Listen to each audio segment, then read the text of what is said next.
Bray, what is it? There's been a public announcement, and it's all over the city. And? There's going to be a coronation of the true Supreme Mother. It has to be either May or Salene. You don't know if it's going to be one of them, Lex. Oh, it's one of them, all right. And once this war is over, that traitor, she's going to get what she deserves. And when is the war going to be over, Lex? What, next year? We can't wait that long. We have to finish this now.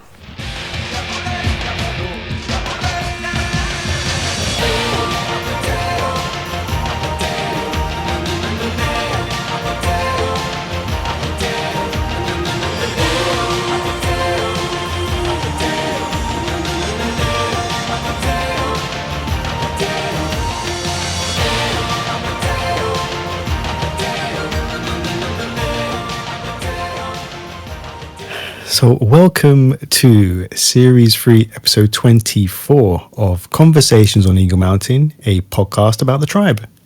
I'm your host, Lance, and joining me in the podcast panel today is Liz. Hello. And Sabine. Hi. With episode notes done by Matt and myself. So Series 3, Episode 24. The screenplay was done by Tony Osborne. It was directed by John Reed. And the episode synopsis was read out by Sabine. The rebels learn of the coronation of the true Supreme Mother and come up with a plan to bring down the Chosen once and for all. Ned continues to push Pride, while Ellie tries to convince Luke that she isn't using him. And tensions between Alice and Salene over their different approaches to the Chosen come to a head. Bray learns of the announcement that the true Supreme Mother is going to be crowned in the city. Frustrated at the rebels' lack of progress, Ebony suggests using the coronation as an opportunity to assassinate the Guardian from long range with a crossbow. Bray thinks this will make them no better than the Chosen themselves, whereas Lex agrees with Ebony. So yeah, what do you make of their reaction to the announcement of the true Supreme Mother and the discussions surrounding the second assassination attempt? It's... First off, I just had to laugh that Lex immediately goes for May or Salene. Just instantly going, it couldn't be anyone else who would sell us out.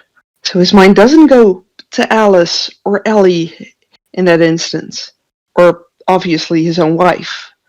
And I think he has a point, you know? He does have a point. I mean, the options are limited. Like, if it has to be one of the mole rats, which they logically expect. There's two obvious choices. Yeah. It's interesting that they assume that it's one of the slaves, you know, like that there's nobody else within the Chosen who would be picked to be Supreme Mother. In fact, the Mallrats would be the last people I would assume that the Guardian would pick out of his pool of candidates. I mean, if you're in the, you know, it actually seems pretty crazy that this cult leader, you know, would pick somebody he has enslaved to take this position, and that there isn't some uproar within the Chosen themselves. So the fact that they just like, oh yeah, it ought to be someone we know. Like, really? Does it? You should be way more surprised. It should be a surprise that it's going to be your wife. It should be a surprise that it's one of your group at all who got put in this position, because it doesn't make an ounce of sense that he would pick someone from your group. Unless it's to annoy you. But I do like this conversation because of the job it does in showing us the insight on not only their opinions on taking lives, or it points out their opinions on how they feel about anyone who ended up joining the Chosen. Like, we already know that Bray doesn't hold it against anybody who's joined them. He's thinking bigger picture. He understands it's stressful, and I'm not in a position to judge anybody who may have made that decision to protect themselves. So he doesn't hold any grudge against anyone. But we know that Lex clearly does. He is very bothered by anybody who's betrayed them by joining the Chosen. It's why he can't get over what Trudy did. It's why he never gets over what May did. You know what I mean? Like, it bothers him. He takes it personal, you know? And then you have Ebony, where it's just like, I don't think she cares so much about the betrayal as much as she's annoyed that there's another group in charge. So, I mean, given opportunity, Ebony would have been the one to offer herself up as Supreme Mother. So, And she did. You know, yeah. So I like that it's consistent with their characters and their viewpoints. And even the conversation about taking out the Guardian. I like that Lex is the one who said it. I'm getting deja vu, you know, and because he's been here with Ebony before and she's presenting this idea like no one's ever had it. And it's like, Ebony, it was your idea before and you're the one who dropped the ball, you know, too busy monologuing. And I also think it's funny that, of course, Ebony would come up with a plan and present the weapon, but then conveniently be like, don't look at me. I don't know how to use it. Like, oh, okay. So if this plan falls through, no one can blame you for being the one to screw the pooch, you know? But it's so like her. I'm just so thrilled that for that, even if it's just that one tiny little sentence, Bray remembers the fact that Danny taught him how to use one. So convenient. We never even seen her actually use one.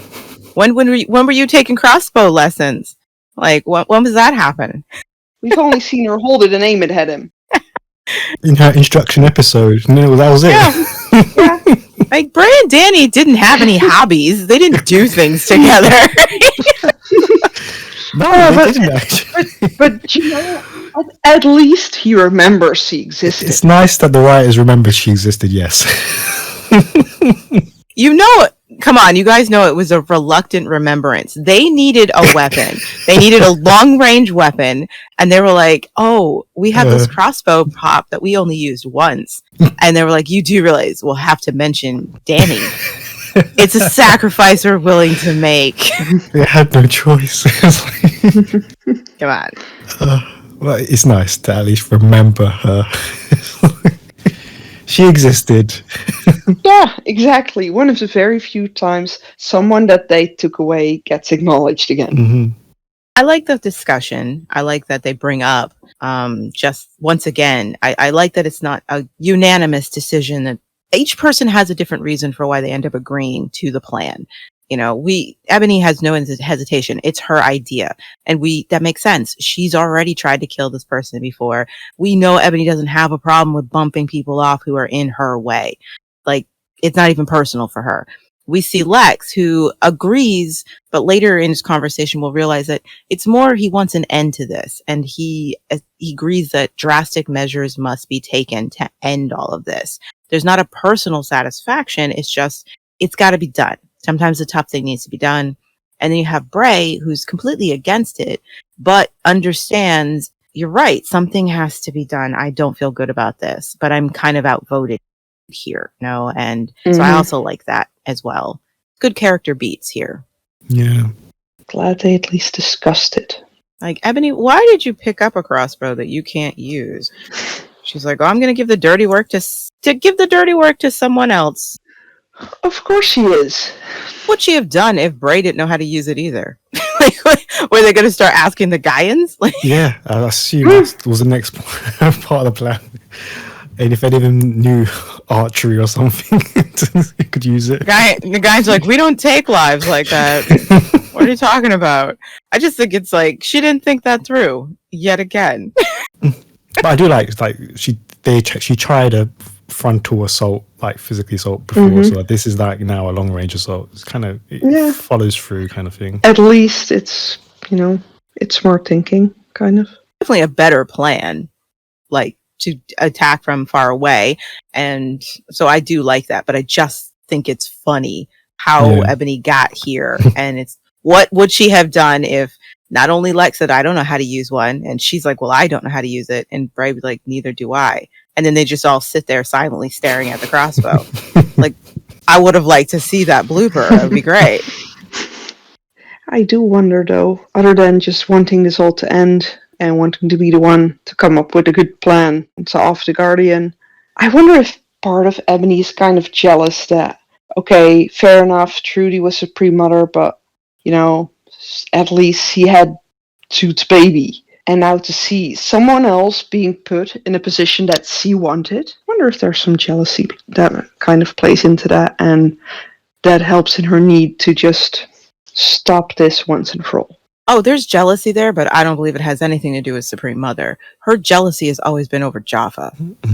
think about it. Even when she was talking to him, trying to bargain with him, ruling the Chosen together, that was just her way of getting in there, because she would immediately bump him off. Oh, yeah. First opportunity.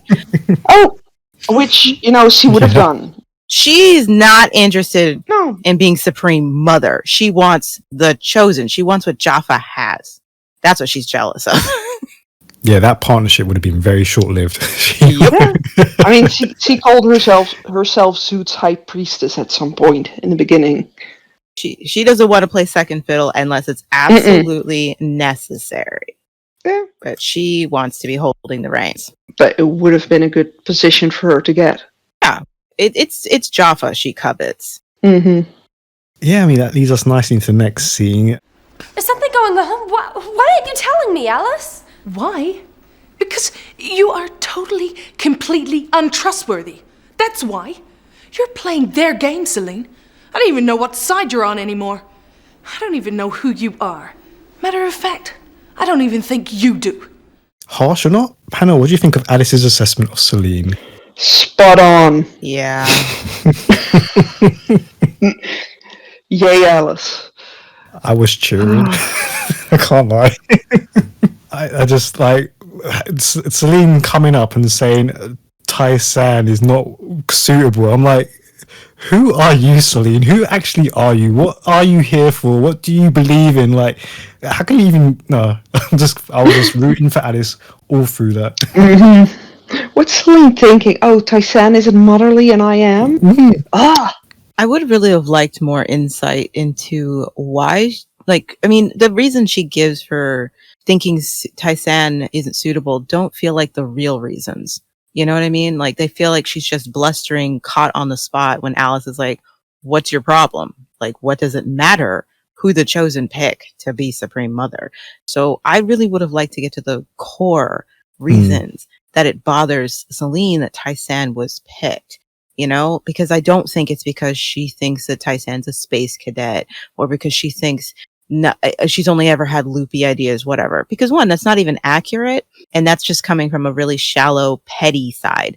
I want to know the real reasons that Salene is so bothered that Tai-San has been picked to be Supreme Mother. It's not out of loyalty to Trudy. So what is the problem? Nope. What is she, you know what I mean? Like, if it's concern for somebody in the Chosen looking out for her, why wouldn't you be happy that someone of your group has been chosen? Because for everything Tai-San is, she's never been cruel to you, Salene. She's never been mean. She would never screw you over, if you needed help. So why are you so upset that Tai-San got chosen? I want to know the real reasons, not the pathetic excuses she was giving, because I don't think those are the real reasons. Yeah, no, I agree. There's definitely deeper reasons, but we don't really get to see that. I just can't with Salene. I'm just sorry. I'm just so thrilled that Alice said these things to her. I liked Alice's reaction because it is like, one, why do you care? Why are you so bothered? Why are you bringing this to me?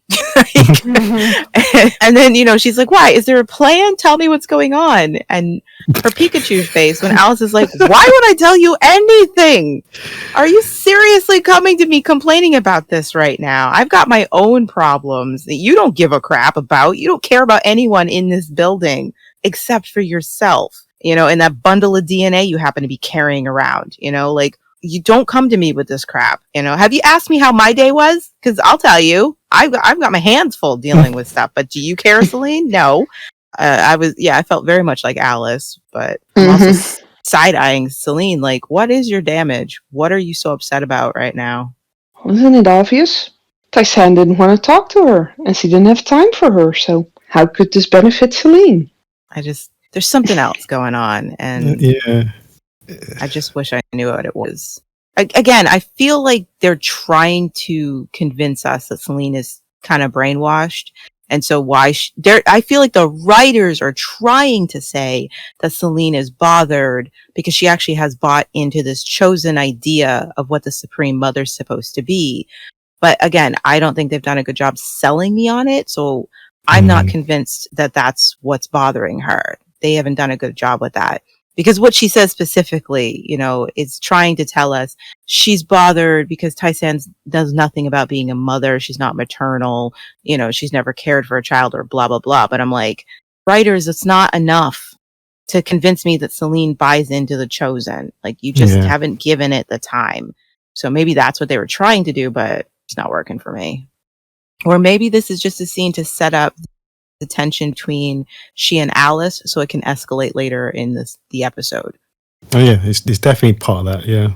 I would have definitely preferred to see actual Chosen having conflict over Tai-San being chosen. Yeah, actually, yeah, I agree. Yeah, and not just Luke having a meltdown. We never get to see that. Right. I'd like to see other Chosen, other acolytes, people who have bought into this, see how they're reacting to not only having their original Supreme Mother, desecrated by their guardian of the cause, but to see that she's being replaced by a heathen, a non-believer, and a slave. Like, where are they? I want to know how they feel about this. I don't care how Salene feels about it.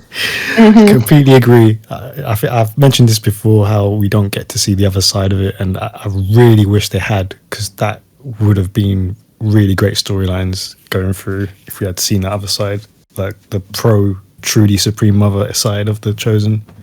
Shame. That could have been a great conversation for Salene to be having. Like, if you had allowed her to get close to other Chosen, I don't know, through her child care class or whatever. Even if it was just Rose. Right, like, just show, like, her relationship with the other Chosen. That could have, helped in convincing us that Salene is falling more and more into this thinking.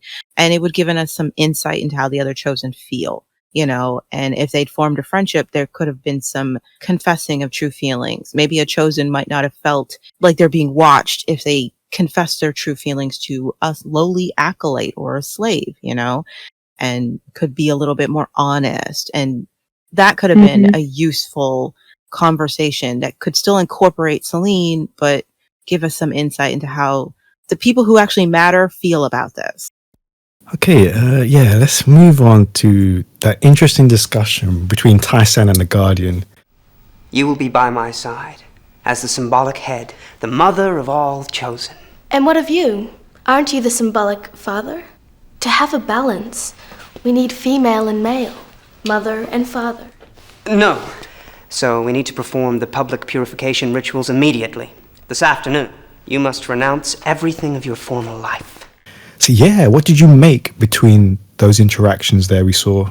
I really like it because it shows for the first time Tai-San's actually afraid of Jaffa. In many of their earlier interactions, she was not scared of him. She enjoyed poking the bear and, just messing with him.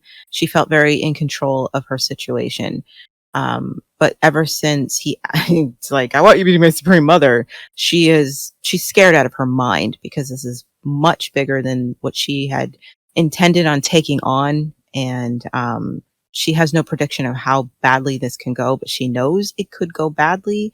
And we see her being very careful with him. And I like that she's testing the waters. And okay, we know why she's doing this. The whole point is to try to protect people and stop him. So asking about power is really smart because she needs to know how much influence she's going to have in this position, because otherwise what was the point? If she won't have any, then she shouldn't have taken it in the first place. And that's the reason she wants to do it. And, but also testing how far she can get away with him, and let him interpret it as he will. That's fine. Whatever he needs to think is fine. She needs to know, what am I going to be able to do? And then the continuation of that is she's still hoping to influence him sexually if that's what's necessary. Like, okay, you derailed me with this Supreme Mother thing, but I still have a plan.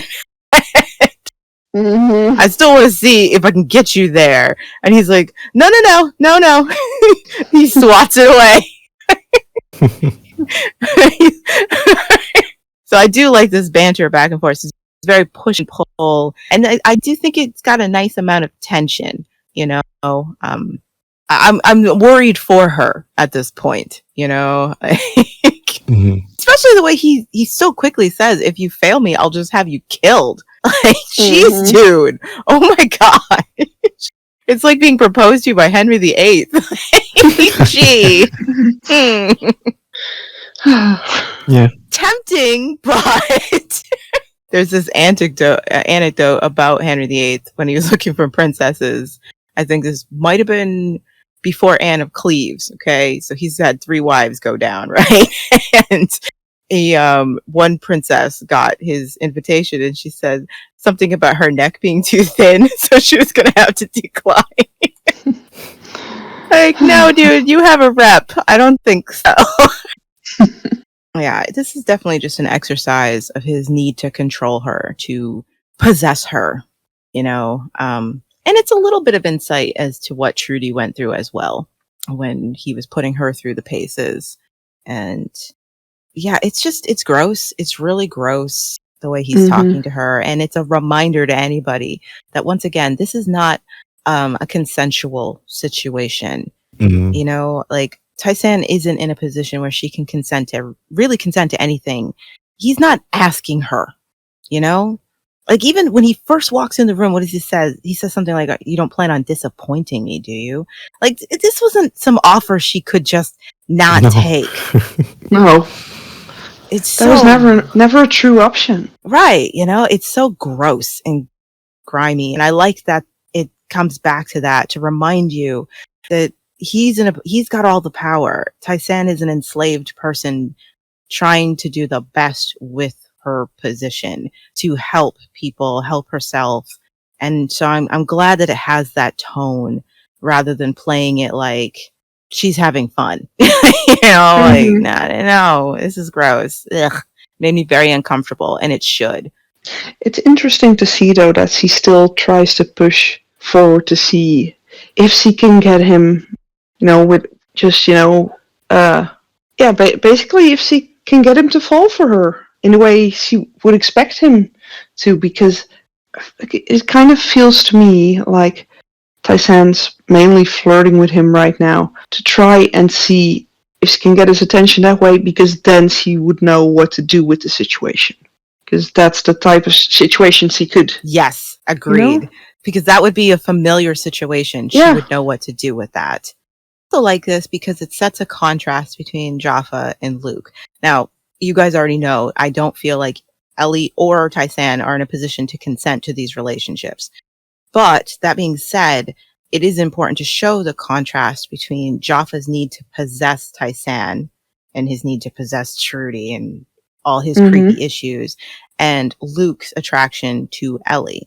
It's still wrong because Luke is in a position of power over Ellie, but he is a different kind of man, where Jaffa would definitely force the issue on Tai-San. Luke isn't the kind of person who would do that. So that's also just, it's nice mirroring, showing the difference between both of them are using their power with somebody who doesn't have any. And so I like that as well. After being forced to reveal a hidden photo of his mother during a chosen inspection, shock horror, the slaves are actually getting inspected, Ned angrily overturns a plate in a cafe and orders Pride to clean it up. Sit down and I'll clean up the food. Get out of my way. Sit down, Ned. Oh, yeah? And who's gonna make me?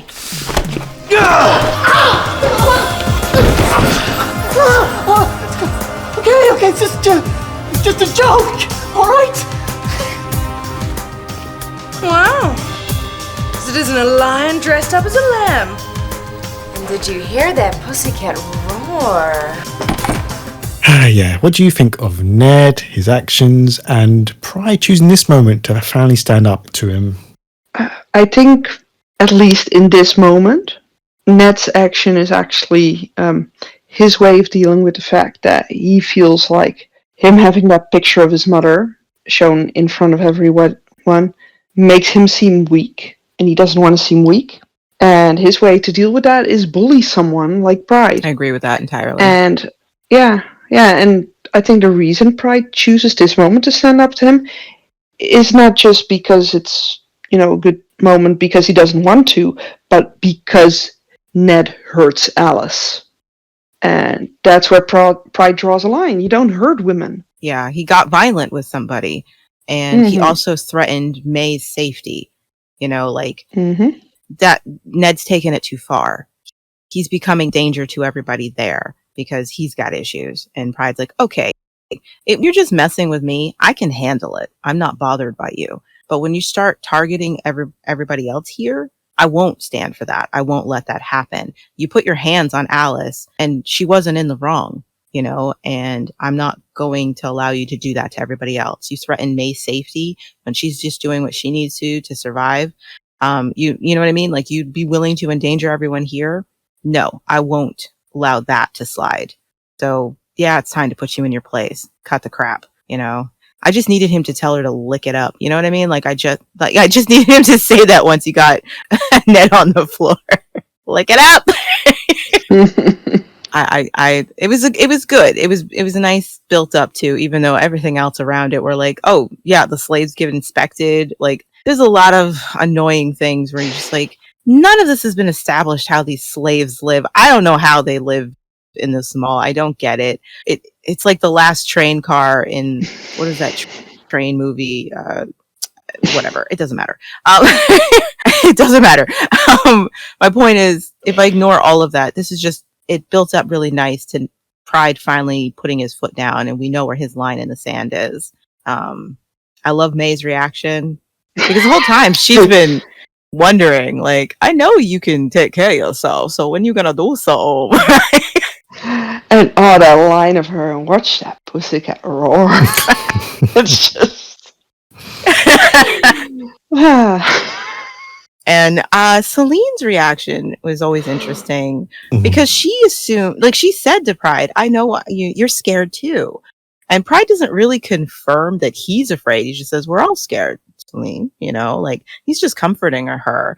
But also, I think he's picking at the group to see who would be useful to whatever his personal agenda is that we still don't know. But I think that's what he's doing. He's eyeballing the group, trying to figure out what points he can press on to be useful. Again, it would be so much better if we knew what his plan was all along. But, and her getting angry that he stood up for himself, I think it made it was a reflection of herself that she just didn't like. I think it's that, but also the fact that, you know, she thought Pride was weak like her. Yep. And yet he wasn't. And I think she's just unhappy about that fact that, yeah, she thought he was like her, and clearly he's not. I think it's all of the above, plus the fact that she thought she could latch onto someone who clearly has other ideas. Yep. What I think is interesting is that she hasn't tried to continue fostering her relationship with May. Like, Salene is trying to find somebody who can relate to what she did during The Chosen, right? And she feels very alone because she's surrounded by people who look down at her for having done it. Well, why isn't she clinging to May, who has also joined The Chosen but doesn't give a crap what anybody else thinks of her for it? She spends a bunch of time with these slaves when she's supposed to be taking care of the baby, and I don't get why she doesn't hang out with May to have that comrade of someone who would make her feel better about choosing The Chosen, if that's what she wants so badly. She wants a guy, to be honest. She wants a male protective figure. That's why she tried to latch on to Pride and Luke. And yeah, she just doesn't get that from the female members of the tribe. That, and I mean, it's almost sinister in a way.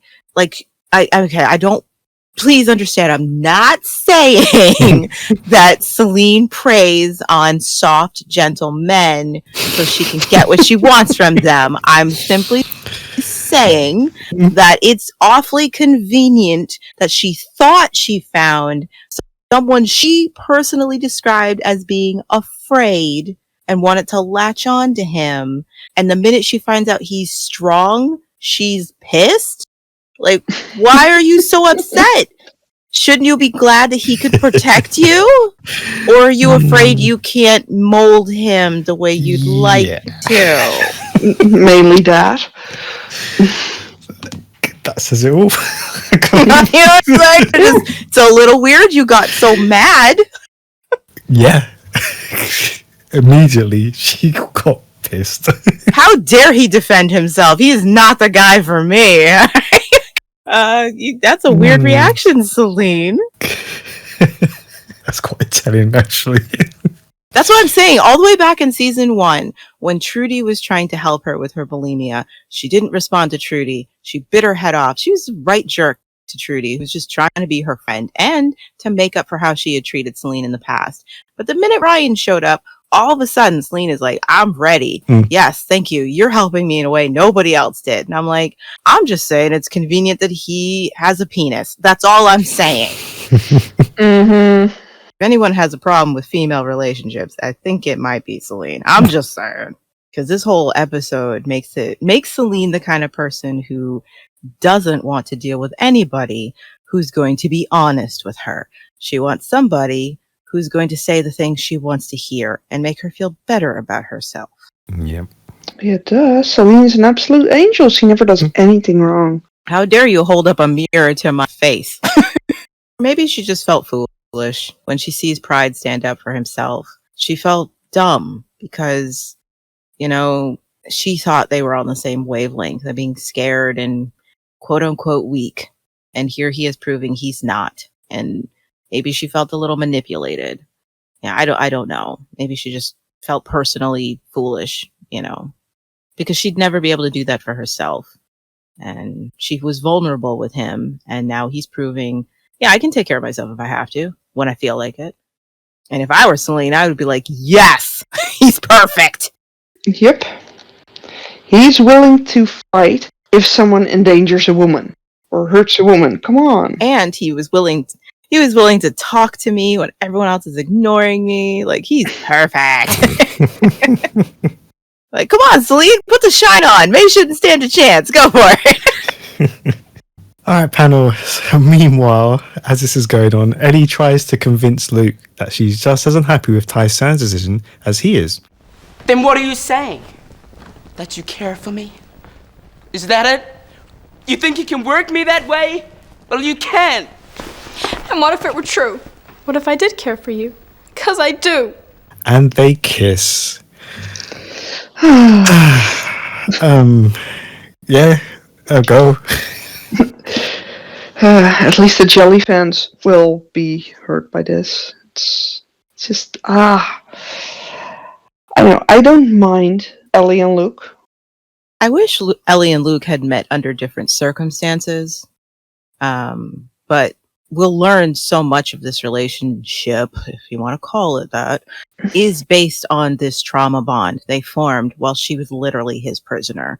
Because when she's no longer his prisoner, they don't have much solidifying their attachment to each other. You realize after this is all over with that Ellie and Luke likely would have never found their way to each other, which brings everything into question, and I do think they've done a good job writing out the attachment these two have formed without romanticizing it too much.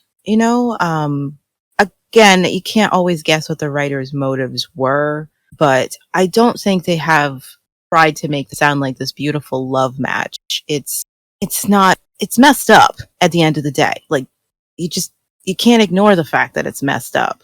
And I like their interactions though. And I think they've done a decent job showing that Ellie didn't just, oh, he's cute and Jack's not here, and she's fighting it. She's conflicted. She doesn't understand why she feels this way. She's confused. She's not supposed to like her captor, and then Luke, who's also struggling with his beliefs and his faith, and yet he likes this girl, and he's actually hurt that this girl is using him. And it's like, well, yeah, dude, she's your slave, but what do you expect? She's going to do anything she can to make her life easier and to protect the people she loves. And, it's a little bit of a Beauty and the Beast situation, like, you got to free her to know, first of all, whether or not she's there by her own volition. And, because she literally can't get away from you, Luke. I won't lie, I got a little grossed out when they kissed. I was like, Luke, don't you dare do this, right? Do the right thing and walk away from this poor child. I did like the fact that he did go for, no, Ellie, you don't need to do this. No, I was just going to say, I'm sure a lot of teens were cheering on that scene when them kissing, but when you actually think about it, it's really gross. Not right. Definitely different than the dynamic between Jaffa and Tai-San, because at least I can say this for sure and with my whole chest. If Luke had propositioned her and Ellie said, hell no, Luke would have respected that. I can say that for him. I have no doubt that Luke would have been like, oh, of course, I'm sorry, and backed off and would have never made an overture that way towards her again. So the vibe is different, but you just never can ignore the fact that he's her captor at the end of the day. And everything their entire bond that they have formed has been in the vein of him having complete control over her and her family and her not having any say over that. But at the end of the day, they're young, they're human. And yeah, his feelings are hurt to think that a girl he's developed a crush on doesn't like him in the right way and is just using him. And I like that Ellie doesn't want him to think that about her. And I like how she expresses that. I do care about you, and that's messed up because I'm not supposed to, man. And I don't want you to think badly of me. I don't want you to think that I'd take it that far. So it's well done, but it doesn't make it any less gross. It's a good moment. The actors are doing a great job. I feel it. Like, oh, you poor babies. But I just want to smack Luke like a mother. Like, stop it. Get away from her. Cut it out. Meanwhile, her own sister is thinking things like, finally, she managed. Yeah, at the same time going, well, don't fall for him. Like, Alice. What do you want? She's 14 years old. It's like, come on, Alice. What did you expect? Come on. You should have never put her in this position in the first place. So I will say the Alice line, and if you lose your heart this way, you'll break mine. You know, like, even though I don't think it's fair that Alice put her sister in this position in the first place and thought very little of the danger she was just throwing her into. That moment did come across to me. Like, you'll break my heart if you fall too far into this. It's like, maybe you shouldn't have held her over the cliff in the first place, Alice. Yeah. And you're surprised that she fell and lost her balance. That's on you, Alice. Come on. You fell for Lex of all people. Alice, you know how easy it is to develop feelings when you're young. Come on. But I'm sorry for all the Jelly fans out there. This must have been just the ultimate betrayal to them. Yeah. From that perspective, it is shocking when you think about it. But hey, guys, at least she waited more than 6 hours. Come on. Give her some damn credit. Yeah, she did better than Ray. Way, way better. She did better than a lot of people who find a replacement. Yes. That's saying something. Yep, absolutely. So you got off lightly. She fought this tooth and nail. Come on. Throw the girl a bone. She just kept being pushed further and further into it. I think it also helps that they, this is why I also think they knew what they were doing with Ellie and Luke and weren't trying to convince anybody that this was a true romance. Because of the way they end, because of the way their relationship is written when she is no longer his captive, their dynamic is completely screwed up. They don't know what to do with each other. They don't really know how to interact with each other. There's a lot of misunderstandings. They get along better when she's his slave than when she has freedom to live her life. And I think that had to have been purposeful. I don't think that was an accident. I don't think that was a Jack fan just trying to ruin this relationship. I think that was somebody actually trying to be honest about if a relationship is formed under this sort of duress, like, you can't expect a happy ending from that. Luke doesn't know what to do with Ellie when he no longer is the one in control of her. And Ellie doesn't know what to do with Luke when she can live her life freely and do what she wants. You know, they're looking at each other like they're complete strangers and frustrated with the other and the other's choices, you know? And in the end, he can't handle it. Okay. Yeah, that kind of leads us to our two cliffhangers of the episodes. Scouting out the site of the purification ritual as a dress rehearsal for the coronation, Lex is shocked to discover that the new Supreme Mother is in fact Tai-San. And this was done by Casey selling t-shirts with her face on it. And then seeing her up on stage with the Guardian. So yeah, let's tackle that moment first. What do you make of Lex's reaction? Well, slap me with a fish. That or Lex. In a way, I feel bad for him. Even though he's been trying to hit every double X chromosome he could get his hands on since he hasn't been able to sneak back in the mall to see her.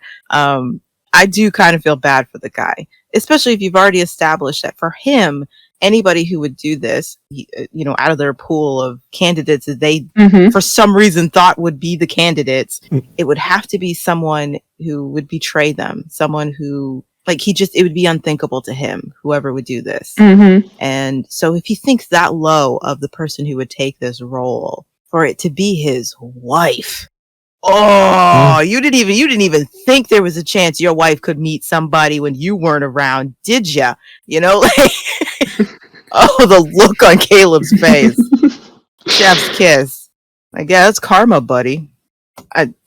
Forget about the nonsense of Casey and the twins and the t-shirts. Forget it. Forget it. All of that crap. Tally's like, I lost my doll on the roof. And it's like, you mean the roof? The exterior of the building?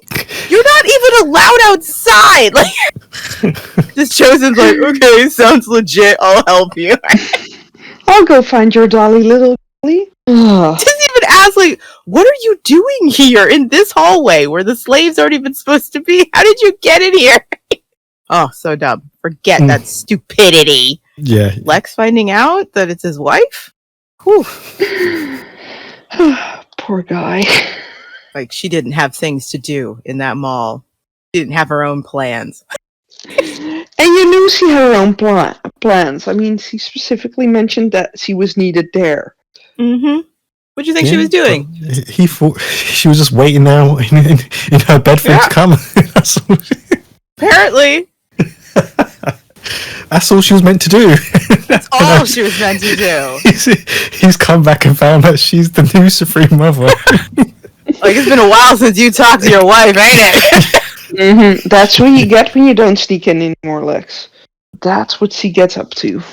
Yeah, I do feel like it's karma, considering his behavior. And but yeah, it definitely would have felt like a knife in the chest if you were Lex and you saw things the way he does. Because you know that he doesn't think this has been her plan to try and control this guy. He doesn't go there. That's not where his brain goes. He immediately thinks they're knocking boots. My wife is with another man. That's the first place his brain goes because that's what he does. And to be fair, he knows his wife. But I'm just saying, he doesn't even give her the benefit of the doubt. It'll be Bray later who tries to tell him, dude, you should know your wife better than this. You know what I mean? The fact that Lex, because of his own behavior, just assumes, oh, she got herself a boyfriend. She got herself a meal ticket. Just because that's what you would do, Lex. Did Casey get permission to sell t-shirts? I'm just curious. Clearly. I would love to know the logistics behind that. Don't think about it. It doesn't make sense how he is literally a few feet away selling t-shirts of the Tai-San's face. It doesn't make no sense whatsoever. See that conversation between Casey and the Guardian. Yeah. How did that happen? And the guards, no, just don't think about it too much. And what about the guards that did not recognize the fact that Ebony, Bray, and Lex were right in front of him? I mean, come on. It's the rehearsal. Yeah, how could you not have any security? Just don't think about it too deeply. It doesn't, because it falls apart. It's like it's like he wanted the rebels to be able to see her renouncing her old tribe. It would be something if he. I can't give because he was very specific about her denouncing her husband. He specifically said that. So it would be funny I'm not giving him credit for it, Yeah, but I it can't would give be him funny credit for if he was like, I hope your husband sees this. We can't seem to catch him. It'd be great if he saw this. Yeah, Yes. he's bound to hear about it. Yes, Casey. Get those t-shirts out there. Spread the word. Tai-San is mine now. We just need to see Jaffa up there doing gang signs. Ah, I got your wife! See, that's how Casey sold him on merchandising. It's gotta be. Oh, the Chosen have merch. The world has ended. I don't. Yeah, don't. Just pretend that bit doesn't happen. Tally's like, he's an artist. Gosh. Your brother, the artist, dear. I was impressed with Tai-San's face on the t-shirt. Yeah, it looks great. Well done, Andy. Give him that. With those limited supplies? Yeah, Lex looked gobsmacked. Well, to be fair, who wouldn't be? I would just be shocked that it was a slave. Like, that's what would shock me. Not so much that it's Tai-San, but that of all the pool of candidates that Jaffa would choose to take this important role, it would be people he has in captivity, not an actual chosen, someone who believes in this crap or whatever. Yeah. I'd be like, what are the odds? Seriously. It's a small world, apparently. And only these 10 people exist in it. Yeah, and that leads us to the other cliffhanger of the episode. Don't you blame me. Don't you dare. We took you in, you weren't even part of us. So what are you part of now, Salene? Huh, your own weakness? Your own cowardice? You're the one that betrayed the tribe, not me. Betrayed what? There isn't anything left. Just stupid dead dreams. You got a mirror? Take a long look at yourself. You know what you've become? You're nothing. You're just this thing that crawls around fearing for its life. Is that what you're gonna teach your kid? You wanna know something? So long as no one's nominating you for Supreme Mother, as far as I'm concerned, everything's all right with the world. Shut up! Shut up! Shut up! No! You're gonna hear more! You're gonna hear it all! Salene storms off, pursued by Alice, but ends up tripping and falling down the stairs. And I apologize for laughing, but it is a ridiculous stunt. But yeah, panel, what do you make of that argument between them? And yeah, what was your reaction to the ending? I'll start with the positives. I'll start with the positives. Right? The argument is fantastic. This is a very well acted scene between them. I even like the camera angles. What's being said needs to be said. They did a good job of ramping up Salene to the episode so that we understand why she's in the emotional state she's in. Alice, too, is sick of her crap. Alice has had too much crap today. She ain't taking any more of Selene's. So that is all very good, well established there. And what so their back and forth feels like, it doesn't feel like it came out of nowhere. You know, sometimes you see arguments, you're like, how did we get here? You know, they did a good job laying the groundwork for this one.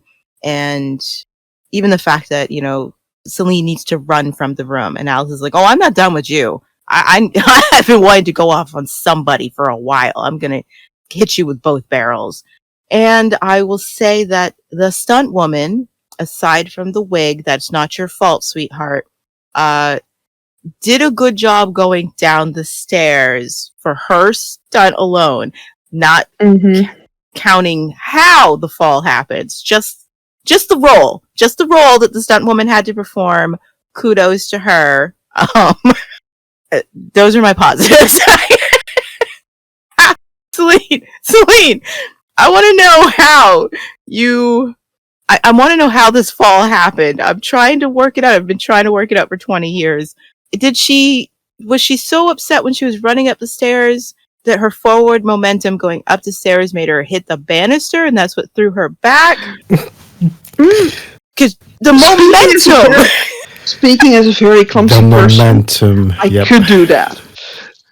I can't see people doing that, but that's mainly because I'm that utterly clumsy. I don't mind her hitting her head and falling down, but that momentum was disproportionate. She fell down all the way to the center and then continued rolling on the flat surface, down and continue all the way to the bottom. It was just too much. They should have just stopped there, but I had to have a full right down for some reason. It was just too much. To make it clear to us that there was no way that this was going to end well. Just had a full roughly on the first bit, but like all the way. There was no momentum to do it. She fell as though Alice had thrown her down them stairs. She thrown when she was just a stumble, and then she hit her head, kind of backflipped all the way down the stairs, and then down onto the floor. It was like, oh, come on. Kind of just wish we'd never had the fall down the stairs. I don't like the fall down the stairs, lose the baby cliche. I just don't like it. I just feel like there's so many ways for someone to lose a child during pregnancy that it was so unnecessary. I mean, it happens more often than people are willing to talk about. And there are plenty of people who lose a child before they even know they're pregnant. It just happens. And we should normalize discussing it rather than it being this taboo topic, and it can only happen if some physical trauma happens to you or whatever. I think it would have made more sense, considering the stress that Salene was under, if she simply lost the baby due to that, you know, and you'd still have the storyline, you know, like she and Alice can still be arguing and Salene can still storm from the room, but then she doubles over in pain, you know, because she's just got herself so worked up. Alice can still feel guilty about it. Like, I'm the one who got her so upset. I drove her to this place. It's my fault. You know, Salene can so struggle with, did I do this because of my choices and blah, blah, blah. Like, I don't feel like the stairs were necessary for this. It just ends up being more comical and cliche, and it didn't need to. It didn't need all that. Agreed. I do wonder if they went for the stairs route because of the age group it was aimed at, and they just wanted to make it very, very obvious. I thought about that, yeah. You're probably right. Playing for the back row.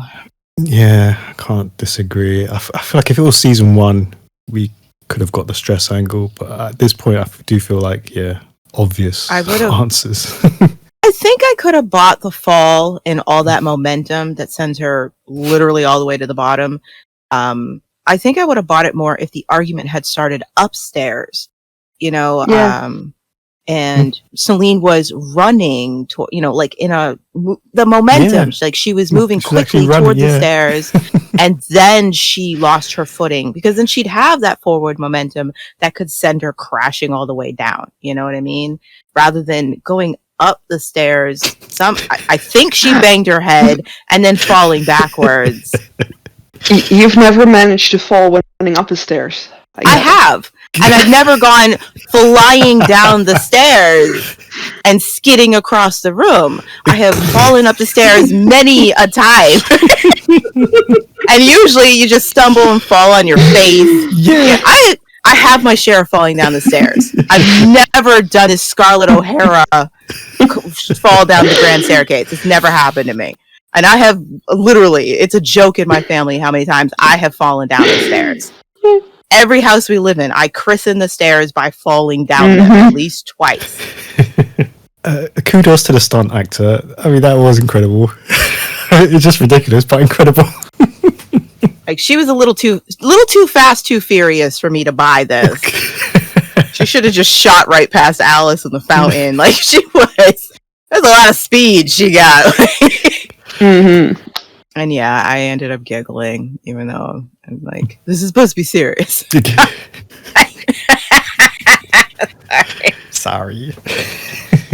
But yeah, a really good episode with quite a few cliffhangers in there. You've got the Luke and Ellie, you've got Lex finding out about Tai-San, you've got Alice and Salene. It's like some really good hard-hitting bits thrown at you all at once. Things are happening. Yay. Nice. Yeah, it's a pretty good episode. I mean, there's a couple things you have to ignore in it, but otherwise I think it's a good episode. It's got some good writing, and the actors are killing it. They were given something to work with, and we all got to see Pride take out Ned, which for me is the high point. Oh yeah, absolutely. It just finally feels like things are moving forward a little. That brings Series 3, Episode 24 to a close. Thank you very much to the panel. And if you take part in a future episode of the podcast, please just send us a message on our Facebook page, on our website, or on Instagram, thetribe.co.uk. So we'll see you next time for episode 25. Until then, bye. Bye. Bye.